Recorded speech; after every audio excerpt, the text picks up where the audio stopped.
Hi, this is Isabelle Litzler, Pleiad HC, the place to be to develop your skills and grow your potential. So today I want to make the third part of this video, which is about networking. What do you do once you're on Skype, on the phone with your contacts? How do you manage that? So I want to give you 3 tips today on how to manage the conversation with networking contacts.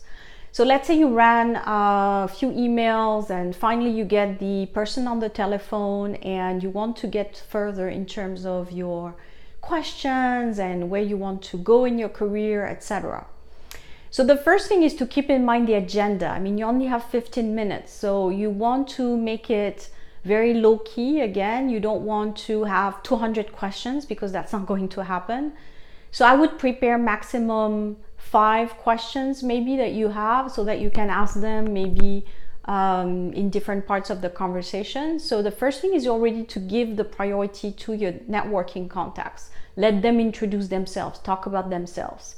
And then, you just say, I want to ask you a few questions because I'm still doing research. Always use the word studying or research or understanding rather than looking for a job.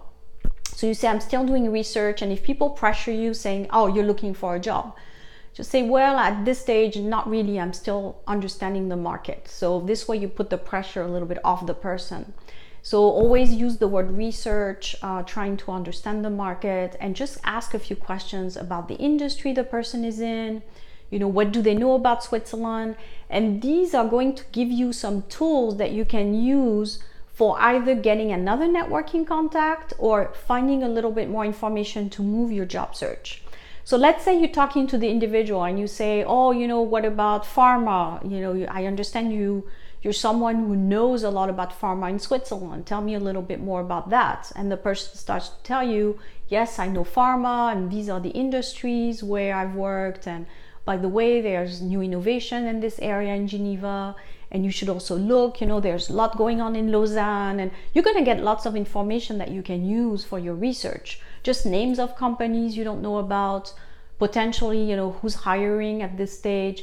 So people are going to feed you with information that you can use. So again, this meetup is not really about, this phone call is not about an interview at this stage. It's more about someone that wants to provide you with information, who's generous enough to make time to give you information as a newcomer or someone looking for a job. So again, it's all about information. It's all about getting stuff that you can use for your job search. So keep it to maximum 5 questions. The second thing is make sure that you're not pushing to send your resume. I mean, again, the resume is something people will ask you if they need it, but you don't want to send documents that are going to be, again, sending the message that you're desperate, that you're looking for work and they need to find you a placement of some kind. So keep the resume out. People will ask you if they want to get more information. If they're in a position where they can help you more than give you information, they will ask for your resume and you can send it at this stage. So again, avoid sending resumes or documents or anything like that for the phone conversation. The third tip is to always find a way to follow up with this person. So if at the end of the conversation they give you a few tips, they give you a little bit of information about the market, just make sure that you have something, that you don't leave with nothing basically. Either you can say, well, can we have another call maybe in a few weeks when you have more time, if the person wasn't able to give you a lot of time, or can you give me maybe more information on this, or do you have any names to give me where I could follow up, or people I could contact on LinkedIn. So always leave the phone conversation with some resources. That's the goal of your call, is to get resources. It's not about getting a job. It's not about an interview. It's about getting resources. And if you do this with all your contacts, imagine all the resources you will build. You will have names of companies. You will have places that are recruiting in Switzerland. You will have so much more than the person who just answered jobs on a job board. So I hope this was helpful. Feel free to leave some comments. I will talk to you soon.